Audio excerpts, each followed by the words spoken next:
Hi, welcome to Chapter 2. In Chapter 2, we're going to talk about the differences between people.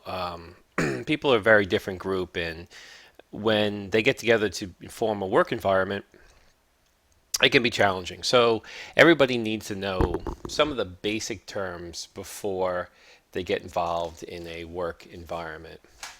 Okay. Now, it's because people are different that we can develop a lot of strengths in that environment. Um, so it's important that we recognize that individuals are different in not just the way they look or their religion or the country they come from, but also in how they think, feel, and their individual behavior. So we want to answer some basic questions in this chapter. What is personality? How does it involve itself in the workplace? Um, how does personality intermix with stress? What are some different individual values? And how can this diversity be used to complement and help the work environment? Okay. Now, um, so let's talk about some differences and we'll try to identify how they can be important at the workplace. Okay. Now, we're going to attempt to identify some behavioral tendencies and just talk about their importance. Um, okay, so the first thing we're going to talk about is self-awareness. So self-awareness means being aware of one's own behaviors, preferences, um, biases, styles, personalities, um, and this is with oneself, and there's also awareness of others. So the awareness of others means being aware of the same things in others. So to enhance our own awareness on these issues, we might begin by understanding components of the self and how these components are developed. We then discuss what personality is and identify the personality characteristics and values that have the most relevance in organizational behavior. Okay. Okay, so let's look at components of the self. Now,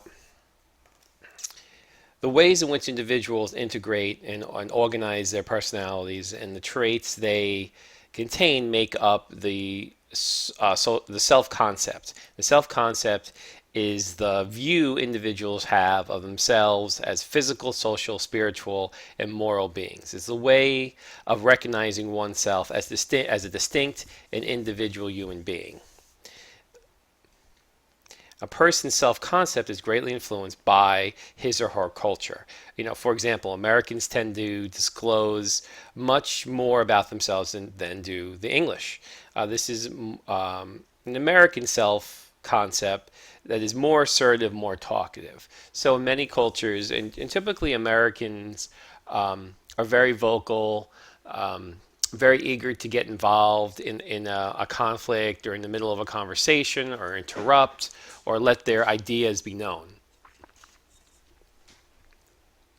Now, in other cultures, that's not so. In the Japanese culture, people are much more polite. They have much greater skills in listening, and they work out their conflict and communication in more subtle manners. Now, Now, a related and crucial aspect of the self concept are self-esteem and self-efficacy.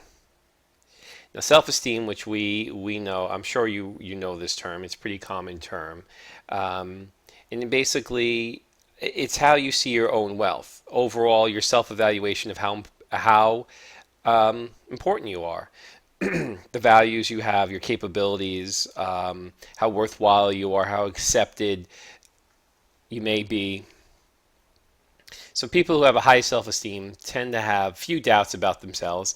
People who have a low self-esteem may be full of doubt and often afraid to act because of it. So in organizational behavior, we show that high self-esteem generally can boost performance and satisfaction when it comes to a job. Now, of course, there's drawbacks to a high self-esteem, overconfidence, a little cockiness, some, overconfidence, arrogance, it can be a real turnoff to some people or be detrimental in the workplace. So there's really, a perfect level, I guess, where you don't. When you start a job, you probably have a lower self-esteem of your abilities on the job and what you can do and how successful you'll be. But as you gain experience and as you gain confidence, so will your self-esteem grow, and that is what can lead you into more of a leader or more effective business personality for your company. Now, here's an age-old concept: is nature versus nurture. Is someone's view of themselves or their personality developed through the genetics or through the nurturing of their parents and their environment when they're growing up? So it's an interesting study. Are we inheriting these traits of our personality, or are we developing them along the way? There's been a tremendous amount of study in this area. To look at these factors, and environments consist of social, cultural, and situational factors. So the impact of heredity on personality continues to be a source of considerable debate. Perhaps the most general conclusion we can draw is that heredity sets the limits on the extent of which our personality characteristics can be developed. Environment determines development of these limits. That's one way you can kind of think about it. All right. So here's a little graphic, add some color. Okay, so, I didn't talk about self-efficacy. The self-efficacy, going back a slide, I skipped that. Sorry, guys. It's more specific, a version of self-esteem that looks at the success of completing a specific task or job. And you could have high self-esteem in, say, driving, or high self-esteem in, say, balancing your checkbook, but maybe lower self-esteem in other areas. Okay, moving forward. All right. Okay. So if we look here, heredity could be physical characteristics and your gender, of course, that's all inherited. And then in the environment, cultural, social, and situational factors, like I talked about before. And together, these two will combine to create your personality. So then, what is personality? Let me just skip ahead here. Okay.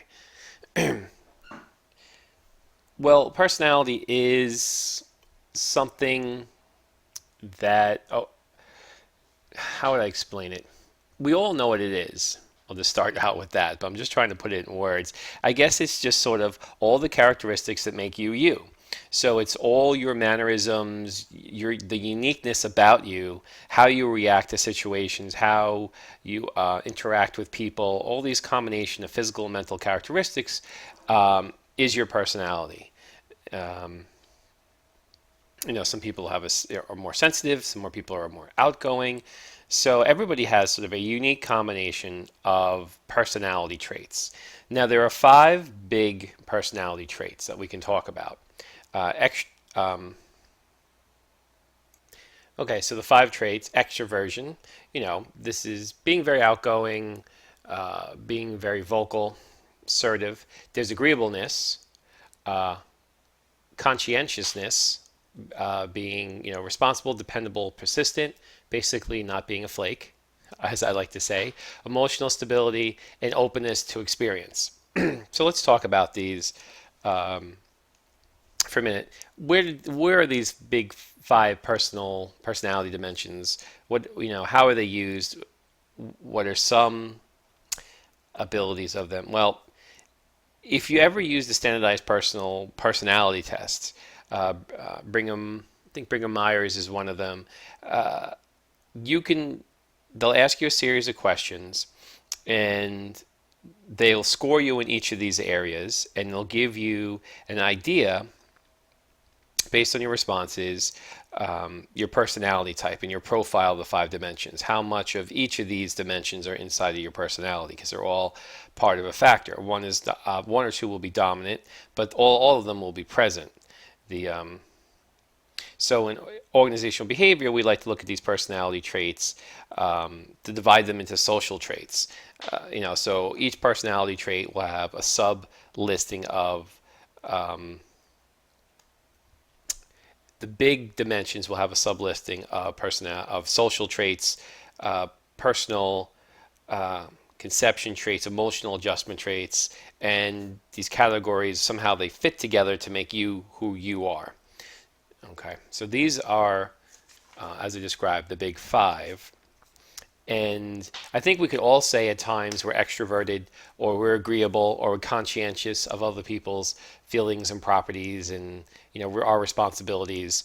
We're all emotional at times and we're all open to new experiences more or less. And I think the openness to experiences is very important and something that all of us need to work on because we can get very closed-minded about things.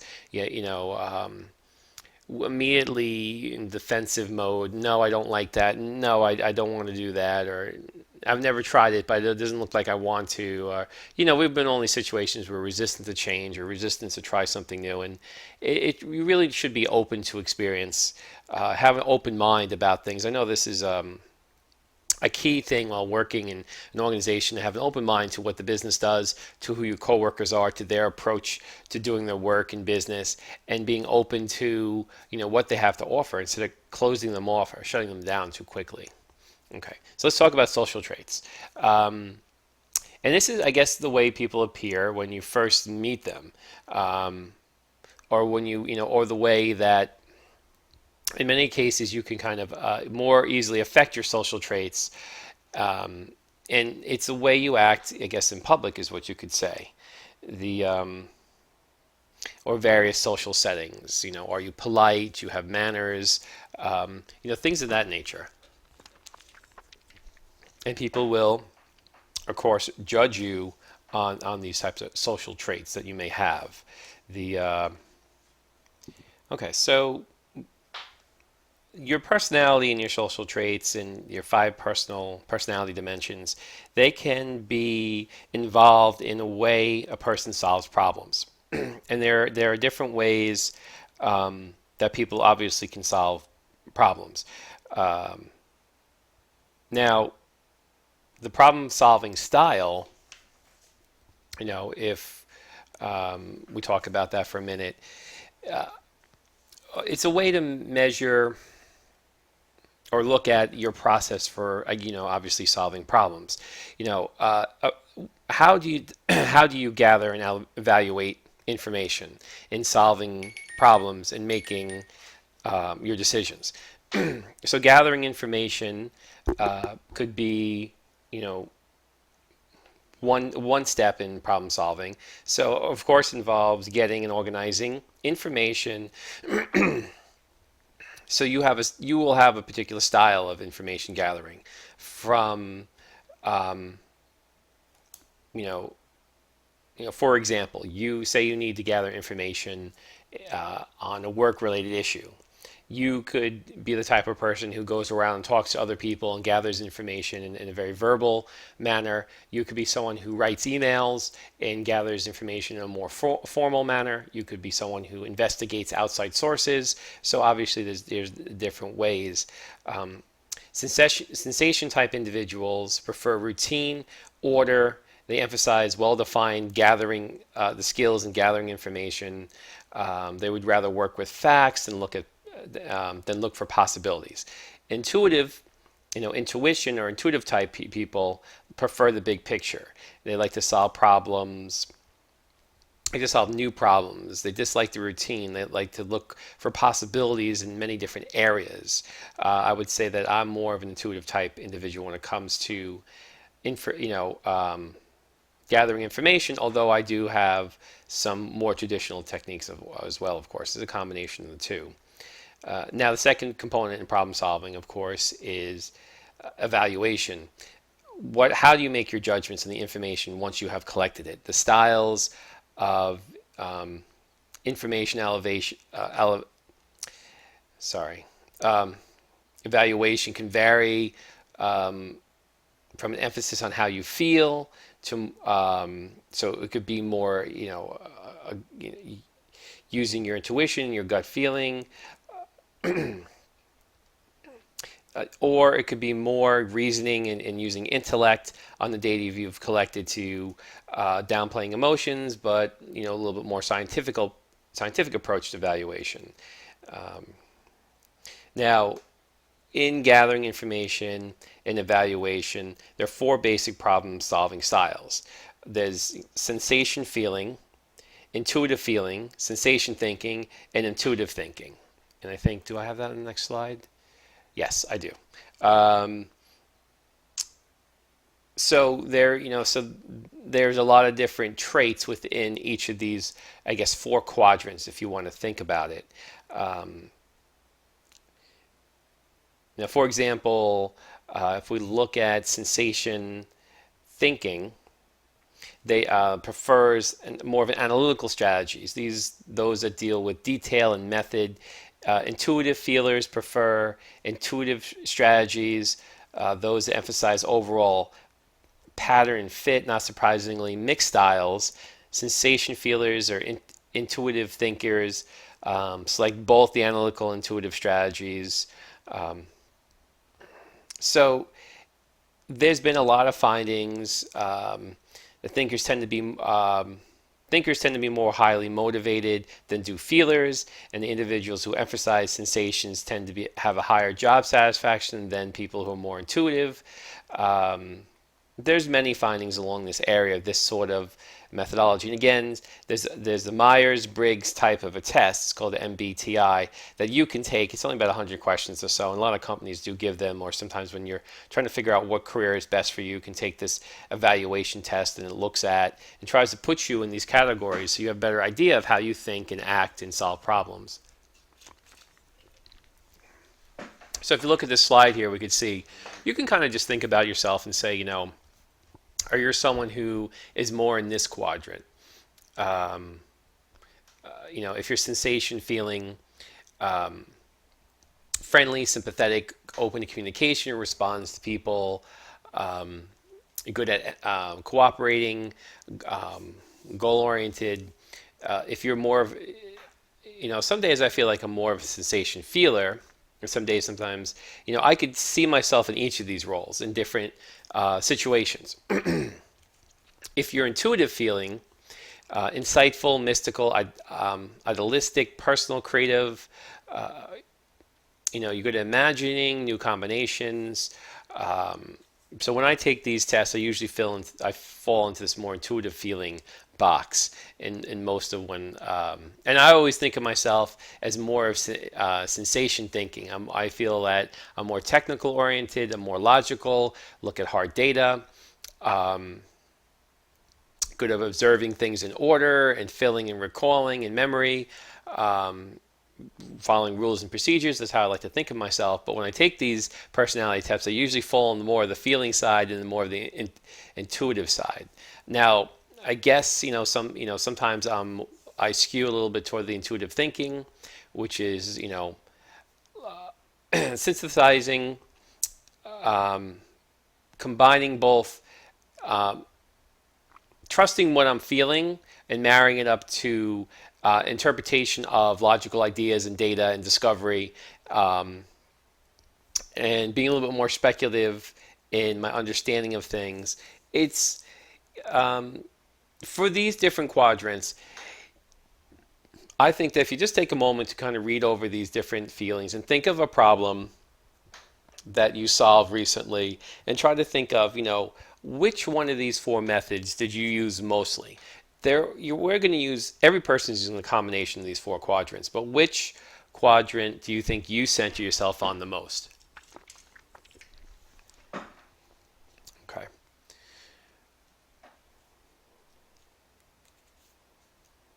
All right, so evaluation in problem solving. And this is really, I was talking about this a little bit before, thinking about how to deal with the information once you've collected it, and how you're going to process it, and the style which you're going to emphasize, feelings or thinking. So this is, again, going back to what I was talking about in the previous slide. Once you've gathered the information, how do you evaluate it? Is it more strictly scientifical, logical, or is there a bit of emotion in there? Or do you have some intuitive gut feelings you like to follow when um, you're doing something and you get a feeling like, you know what, a little deja vu, I've been here before, I think this is the problem. So it's interesting, kind of the way to be a little self-reflective and just think about how you solve problems, how you go through these processes, you know. Okay, so let's talk about personality, personal conception traits. Now, it's the way you perceive or think about your social and physical and sometimes mental environments.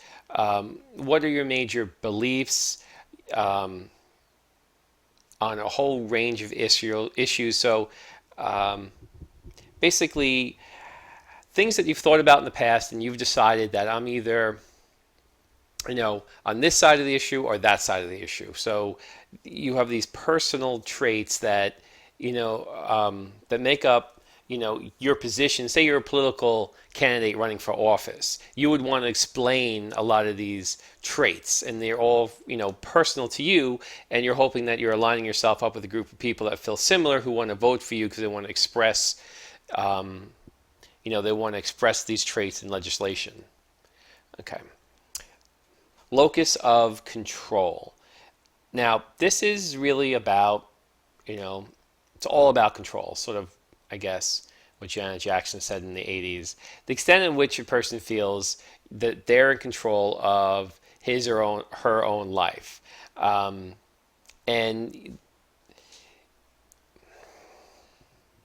I guess it's measured by this locus of control instrument, and people have personal conceptions about whether events are controlled primarily by themselves, which indicates an internal orientation, or by outside forces such as social and physical environments, which indicates external orientations. So internals, as we might call them, let's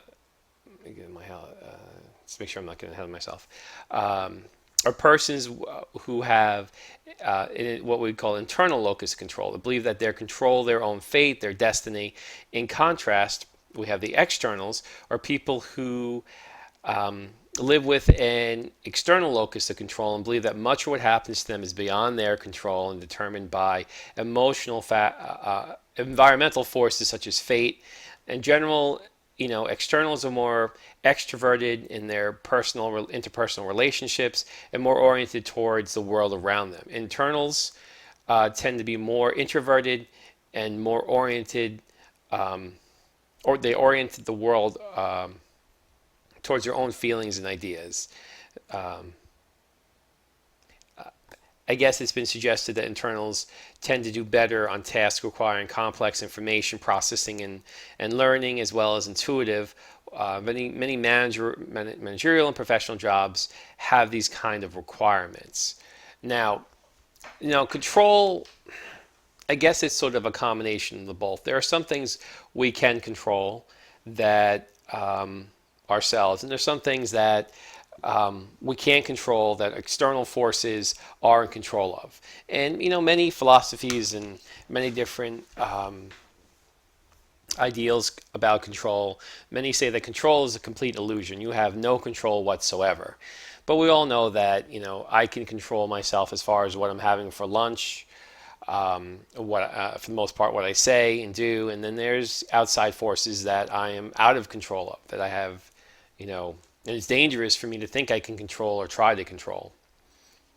So this is a big concern for organizational behavior researchers, is how people view control and how they take that level of control to the work environment. Okay, so let's look at proactive personality.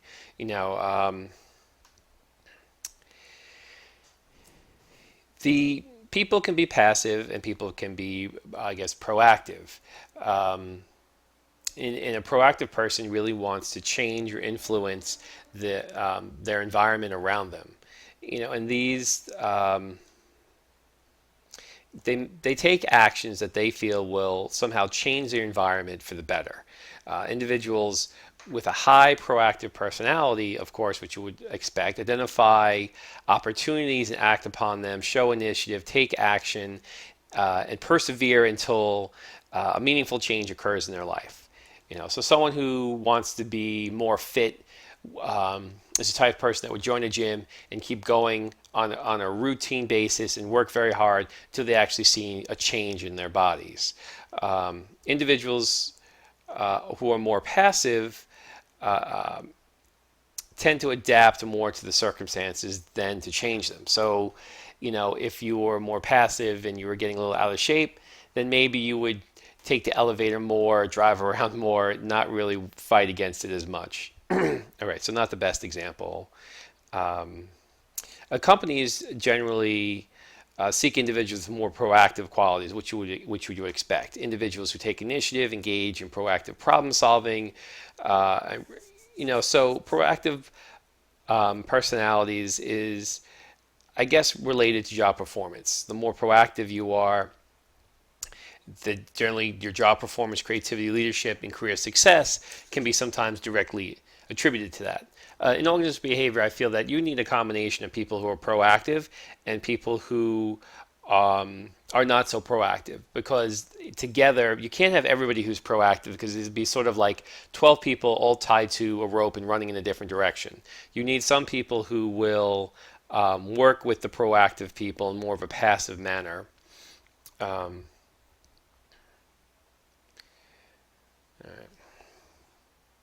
right. So, okay. So, I always have problems with this word. Okay, authoritarianism. Um, these, I guess it's sort of like it sounds. These people are very strict, rigid, have very conventional values, and that can be a type of personality. Now, there is also authoritarian personality, which you can imagine someone strict, sort of a boss or a leader who follows the rules and wouldn't hesitate to write you up if you break even the smallest infraction. And they're all about chain of command and obeying each other. Very military-esque type of environment. There's also, if you think of dogmatism, which an individual that has a high level of dogmatism sees the world as a threatening place. This person regards legitimate authority as abusive, would think of any time there's a strong authority establishment, they would think that, that they're abusing it. So the government is somehow, doing things that the public doesn't know about, or, the religious officials have a secret agenda, or, the Freemason Society is secretly trying to rule the world. So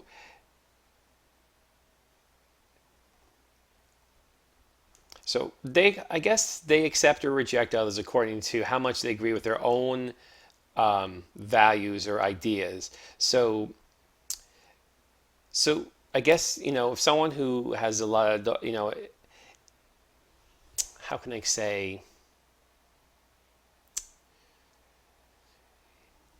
this is someone on the other side that for whatever they believe in, they're much more strongly tied to their beliefs, and much more harder to change their belief. So that's why dogma is sometimes associated with religion, and it's very hard to change someone's religion and say, hey, why don't you come over and try this religion out for a while? Because, in that respect, dogmatism is sort of regard for authority as an absolute. There's really no changing or, changing the viewpoint. So these two are, I guess they both deal with very rigid, very cemented personality beliefs,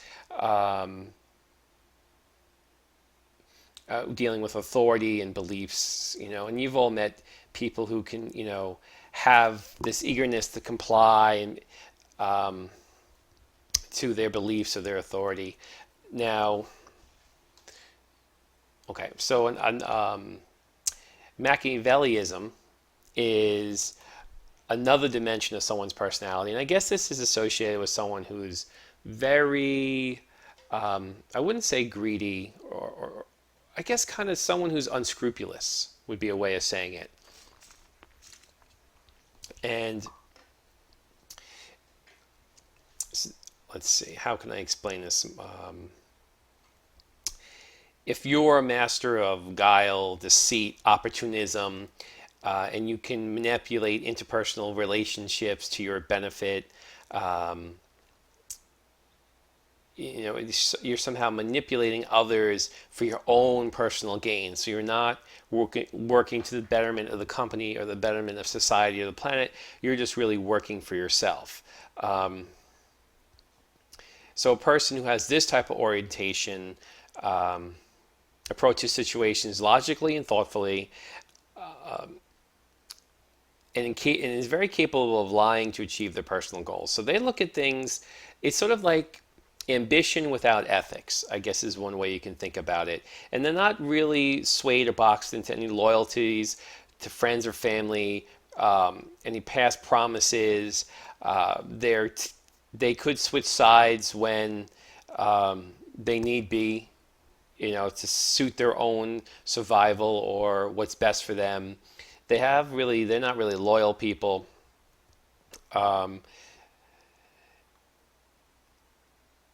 it's everybody, I guess, at times could feel this way, and when they take advantage of the situation for their own best interests, and this lack of integrity or detachment, from these types of concerns can make these people rather villainous or ruthless at work. And these are the type of people that stab you in the back at work to get their own personal gains, put you down so they're more likely to be liked or get a promotion. And I've met a number of these in the work environment. It's really detrimental, and in the long term they don't get ahead for long. Generally they're able to climb that hill or mountain to maybe even get to the top, but they'll generally fall off of it as what they've done in the past comes back to haunt them.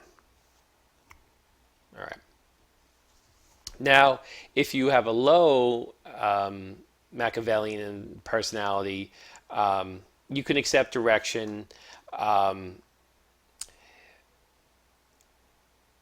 you're, I don't like this idea of high or low, but it's basically you're less prone to these characteristics. Um, and you believe that working hard will get you ahead to be its own reward in a structured situation. So these are the type of employees that companies would rather have than a high Machiavellianism personality, who's going to be more deceitful and unethical. Okay. So take a second to think about what are your examples or ideas or where you fit in Machiavellian um, type of tendencies. And there is a match test that you can take. It's sort of, I think it's in the back of the book. I'll get more instructions about that in a second. Okay, here's a web link to a test that you can take to kind of show you if you're a high Mac or a low Mac or somewhere in between. I'll post this under announcements. I might even make a discussion board question out of this. It's kind of interesting. Okay, so self-monitoring. A person's ability to adjust or change their behavior in different environments due to different factors. So a high self-monitoring are sensitive to external cues and tend to behave differently in different situations. High self-monitors can present a very different approach than their true selves. In contrast, low self-monitors or low Mac, like the low Machiavellians, their counterparts, are not able to disguise their behaviors, and what you see is what you get, sort of type of personality. So really, and this is, I think most of us are more high self-monitoring. If we're in a social situation, we'll adapt and change our behaviors. And if we're hanging out with family or close friends or childhood friends or our kids, we'll be different. So we do adjust our personality generally to fit the social situation or an environment or that we're in. And I think that's just a necessity in today's environment is to be a little bit more mutable in how we express, our personalities in different environments. And hopefully, in the work environment, you're at your most professional. And there are cases that people have a low self-monitoring and they act very unprofessional at work, and that can make stresses or uncomfortable situations in the workplace. Okay, so emotional adjustment traits. We have the type A personality and type B personality. So we know the type A personality, someone who can be very a perfectionist, high achiever, high effort. The B orientation is more easygoing, less competitive in their daily transactions and interactions with people. So A type of people tend to work very fast, work very hard, be abrupt, can be aggressive. The tendencies can lead to obsessive behaviors. They're not always helpful. They can be very impatient. Where in where B type of personalities can be a little bit more understanding, more laid back, more patient, more able to deal more fairly with subordinates, and be a little bit more tolerant of a slow progress. So we all know that we are sometimes A personalities and sometimes B personalities. And in the workplace, you need a combination of both to get things done and get things done in a way that's constructive for the business. Now, a big issue with business is, and your personal life, I'm sure, is stress and how you react to stress. All these demands and pressures on us will produce, a significant amount, of stress. And how you deal with that is of utmost importance to organizational behaviorists, especially when it comes to the work environment. So when we have types of stress, they can come from a lot of different places. In the work stress, we could have being the types of tasks that we have to do. Having too much to do, feeling overwhelmed, can be a type of stress. Ambiguity in your role. Not knowing exactly what is expected of you or what you should be doing or how you're going to be evaluated. Conflicts over your role. You may have conflicting responsibilities. You may have different people you're reporting to that could put you into a situation where you don't feel like you're able to satisfy multiple bosses or people. And one action can conflict with the demands or needs of a different manager. And also attach your job. The different ethical dilemmas you may develop or get into in the business environment, dealing with regulations, environment, people, products, safety, interpersonal problems, not being able to work with certain individuals or having to work with individuals who have a bad attitude and you're just not getting along with. How you stress in the development of your career if you feel that you're unappreciated, your career is not developing. And just the physical settings of stress, loud noise, people laughing and talking while you're working, and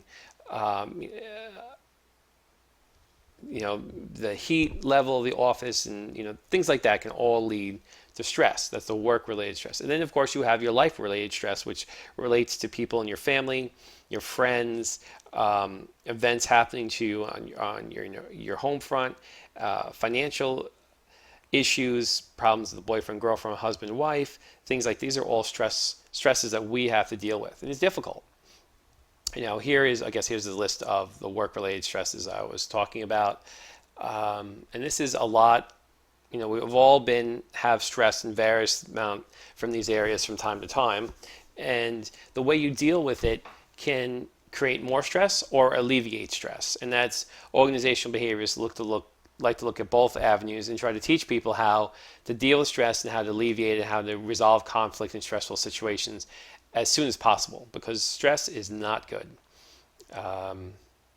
We talked about, in life stress, family, economic, personal affairs.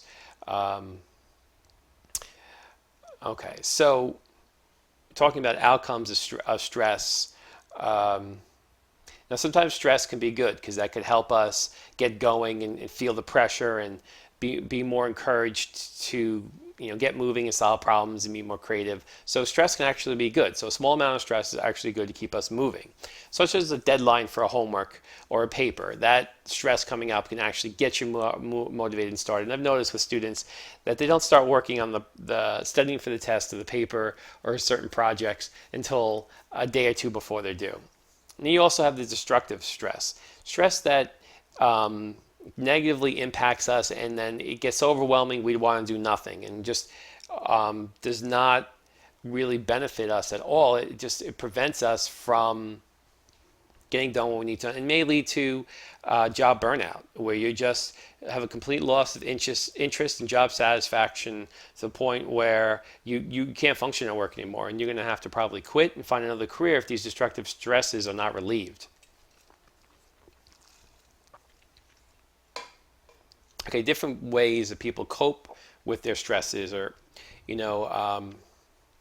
if you could be more problem focused and manage the problem and try to alleviate or solve the problem that's causing the source of the stress, is a very good way of handling your stress related events. Emotional focus, where you're trying to regulate your own emotions and kind of think about and talk away and reset your stress levels and say, this is not really as important as I'm making it, and kind of have more realization and putting your realizing and putting your stress in a particular place that's appropriate.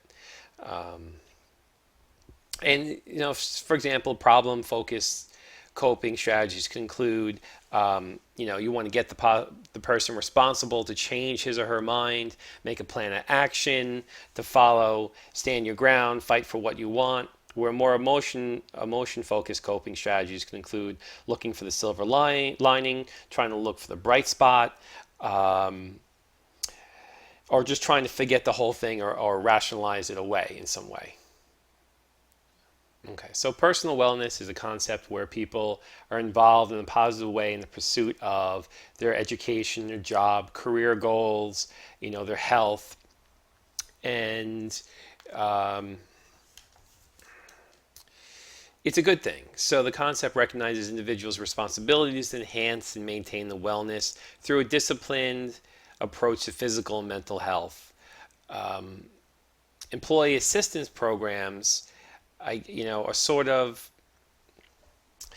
a way for the companies to provide help to employees who are experiencing some of the personal problems or stress to get them back on track. And there are many ways that people who are feeling stress or situations that they can talk to counselors or psychologists or peers, or be in a group-related support group, so that people can, from time to time, that have problems or stress that's too overwhelming, to get these sorted out as best as possible, so they can return to work and become productive and useful. What you don't want are these people to burn out or get to the point where they self-destruct and you lose them as useful employees. Sometimes people get off a track, and companies want to make sure that they promote personal wellness and their employees to be as happy and stress-free as possible, because not completely stress-free, but stress-free from things that distract them from doing their job. Okay, so let's talk about values. What exactly are values, and how do they intermix with a person's personality? Okay, so I guess they fall into two categories. You have your terminal values, reflects a person's preference concerning the ends to be achieved.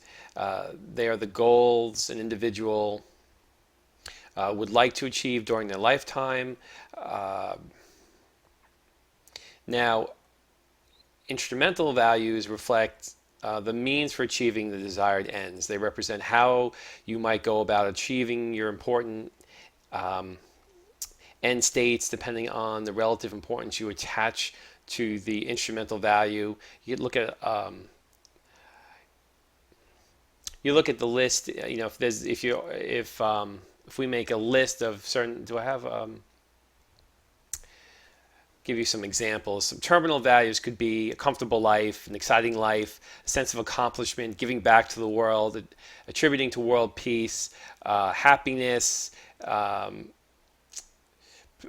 lifelong pleasure or self-respect, social recognition, true friendship, developing inner wisdom.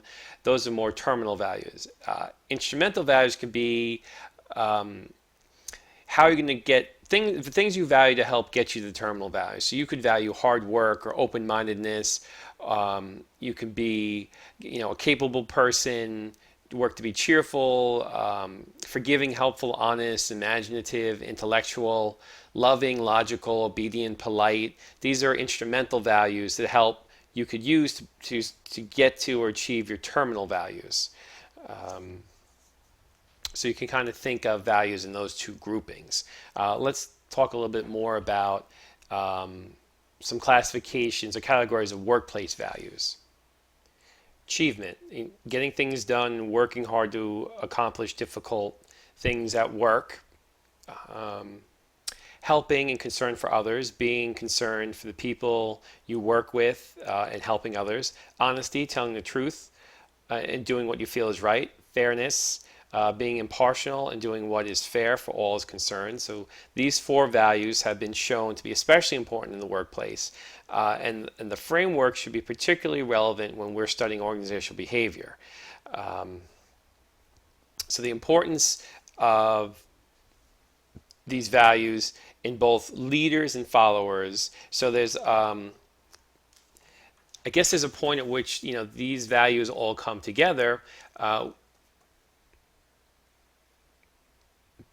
are utilized in the work environment, can be a very constructive and a very tolerant and productive work environment if people focus on these core values. And the business wants to do the job to try to encourage people to develop these values and express them at work. And it's a big job of the leader to facilitate this. Okay. All right. So this convergence of these values, I guess, occurs when individuals are going to express the positive feelings upon encountering others and exhibiting these values on their own and together in the work environment. And this is what a manager or someone would want to achieve, is to get all of these values working together to make the business more cooperative. Okay, so let's take a second here. Okay, try to think of a job that you've had in the past or we're currently at, in which you've excelled and were at the most productive point in your life. Which of your individual values contributed to this the most? Make a list from most important to least important and try to write down some of the values you feel that you had at work that really got you to a point where you were very productive. And that's going to be at any one particular point in your life. And keep that list handy with you for your current or future experiences, and try to get back into that modality of a convergence of those successful values that got you to that place, that time in your life. Just a little reflective moment here. Okay, so let's think about culture. So cultural values, of course, are learned and shared, and it's a way of thinking and acting in a particular group or particular aspect of society. Okay, so let's look at some cultural values and see how, just get a better understanding of them. If we talk about power distance, the willingness of a culture to accept the status of power differences among its members. It reflects the degree to which people are likely to respect hierarchy, the ranks of an organization. For example, Indonesia is considered to be a high power, distant culture, where Sweden is considered a relatively low power distance culture. Okay, uncertainty avoidance. This is a tendency towards discomfort with risk and ambiguity. Damn. Sorry, sometimes I have problems with a few words. Ambiguity. Sometimes These are not the most professional recordings, so I apologize. But anyway, uncertainty avoidance reflects the degree to which people are likely to prefer structure versus unstructured organizations. A country like France is considered to be to have a high uncertainty avoidance culture, while Hong Kong is considered to have a low uncertainty avoidance culture. Individualism, collectivism, it's tendency for culture to emphasize their individual or group interests. It reflects the degree to which people are likely to prefer working as individuals or working together in groups. The United States is a highly individualistic culture, where Mexico is a more collective one. Masculinity, femininity. It's a tendency of a culture to value stereotypical masculine or feminine traits. It reflects the degree to which organizations emphasize completion and assertiveness versus interpersonal sensitivity and concerns for relationships. Japan is considered to be a very masculine culture, whereas Thailand is considered to be more of a feminine culture. Long-term versus short-term orientation, the tendency for culture to emphasize association with the future that is more short-term or more long-term focus. It reflects the degree to which people and organizations, adopt their performance horizons. Korea is an example of a more long-term oriented culture, where the United States is an example of a more short-term oriented culture. Okay, so let's talk about some workplace diversity. I guess this is pretty much as what it would seem like. A different mix of people, the way they work, and how they get along together, and how their differences, I guess, can make them stronger. For example, in the United States, if you have a corporation that makes a global product, if you have a great amount of diversity in the origins of people, where they come from, they can give us a lot of inputs about how different products or advertising or words are looked at and are valued in different cultures. When they made the Chevy Nova, it didn't sell well in Spanish countries because Nova essentially meant no go.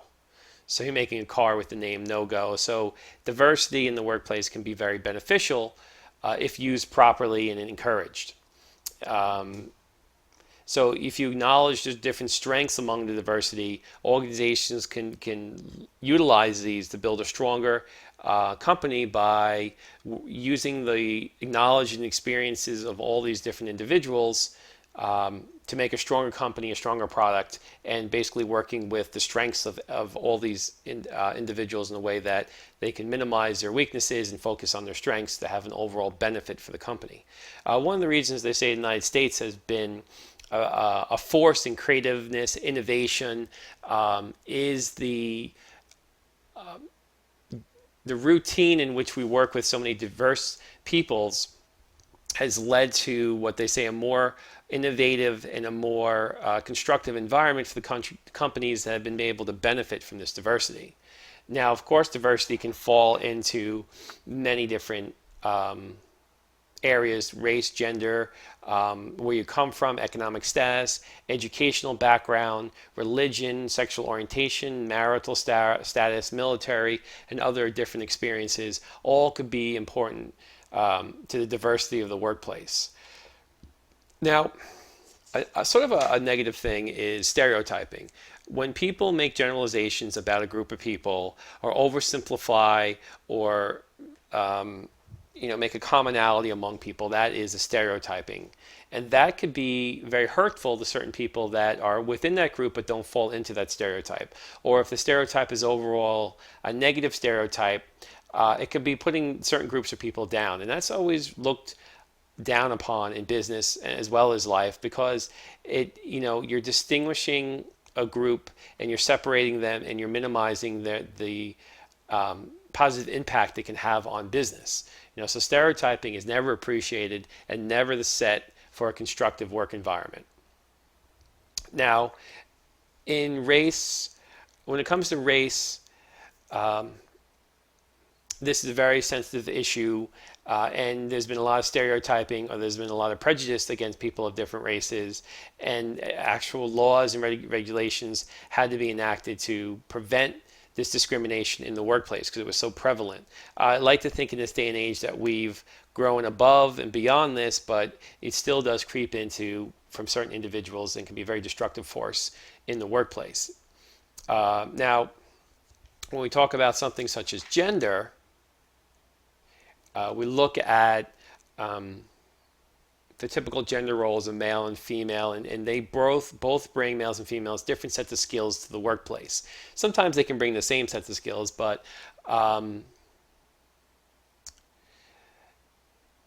they're definitely, men and women working together as a more successful company than men or women working entirely by themselves.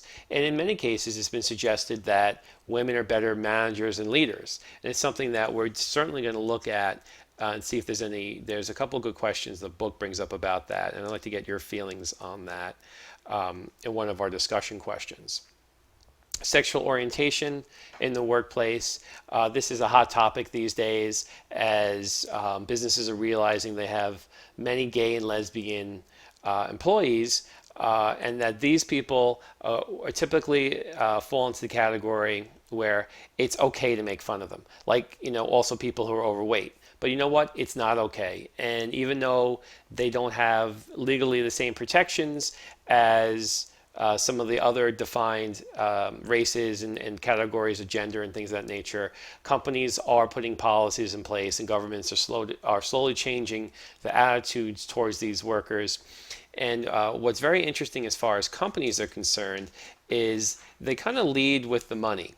And if you look at the overall wealth, I think in the textbook it talks about the buying power of gays and lesbian market is almost $1 trillion. And a lot of companies want to tap into this market, and they have been making advertisements of same-sex couples, and they have been working towards making a more tolerant environment for them within the company because they want to make sure that they have a lot of strengths to offer businesses and contribute just like everybody else has a chance to. So it's sort of like the final frontier of civil rights is moving into the sexual orientation area. Okay. So also age can be a big area of how can I say, of discrimination. So the workforce has, typically any company you work for, there's going to be a good variety of age groups. And you have your baby boomers, your Generation X, your millennials. They're all working together, and they have a different sort of experiences and collective group of ideas that, it could lead to some conflicts or also some benefits in the workplace. So a mix of these different age groups is definitely what companies are striving for. But there can be discrimination on age as far as when, people are applying for a job and they're older, they're sometimes discriminated against. Or if you're younger and you're applying for a job, sometimes how young you look is going to affect their ability to hire you for more senior level or management level positions, even if you do have the experience. We have, sometimes people work in different age groups, work in different ways. We have what the millennials, which we call the Facebook generation, can have a different approach to how they use online media and how they communicate in their social groups and things of that nature. So there's a lot going on and so the diversity of these groups can be very beneficial at work as long as people aren't discriminating because of age. And this is definitely ripe for a discussion question for our class. Disability, definitely people with disabilities do not deserve to be discriminated against, and they can be a huge benefit and add a great amount of value to the workplace. There are a whole host of laws to help protect the handicapped and encourage them, but there are groups. I know I had worked for a company that used AHRC, which was a group of developmentally disabled adults that were hired to do work. And I remember when we outsourced to some subcontractors certain products, that was one of the best companies as far as low levels of scrap, low levels of mistakes or errors. They just did a great job, and they do a great job of organizing and giving jobs to some people who otherwise wouldn't fit into a traditional type of environment. So there's a lot of strengths to be had in this area as well. If you're interested in exploring these topics more, looking at some research in the area of research is called social identity theory. And it's developed to understand the psychological bias of discrimination. Um, According to the theory, individuals have not one but multiple personal selves. The active, self is activated depends on the group with which the person identifies themselves with. The mere act of identifying or categorizing oneself as a member of a group will generate favoritism towards that group, and this favoritism displayed in the form of in-group enhancements. This in-group favoritism occurs at the expense of the outer group or people not in the group. So this is sort of an area of study and thought. So if you're interested in these types of discrimination categories or events or how they manage themselves in the workplace, this would be the area to study. Okay, so let's wrap up our lecture today. It's over an hour already. So we clearly see that individual differences, values, and diversity are a strength in the workplace and organizations. And if you work with an organization, you need to have a focus of this. And you want to create an environment that has a strong commitment to valuing these differences and utilizing them to make a stronger company. You want to hopefully utilize some mentors and leaders to provide career advice and guidance, navigate the politics of the office, provide opportunities for networking, role models for different subgroups that can create a pathway or a recognition or a camaraderie to positive utilization of these differences. Try to reduce and not encourage any type of stereotypes or stigmas or anything that would divide people. In organizational behavior, we're looking to create an environment that's going to make the best company possible. So understanding the useful side of differences in values and diversity and understanding how to utilize them to create a company that's more productive, more successful, a better strategic vision is what all employees need to be doing at all times. And you can see how quite easily negative forces can get in, such as stereotyping, segregating, bad ethical practices towards or blocking out or shutting out these differences, or hiring practices that keeps a company too homogeneous. It could be a detriment to a company. So think about these ideas and these factors as we move forward through the organizational behavior book. Next week, we're going to be talking about the emotions, attitudes, and job satisfaction. And I look forward to seeing you then. Take care.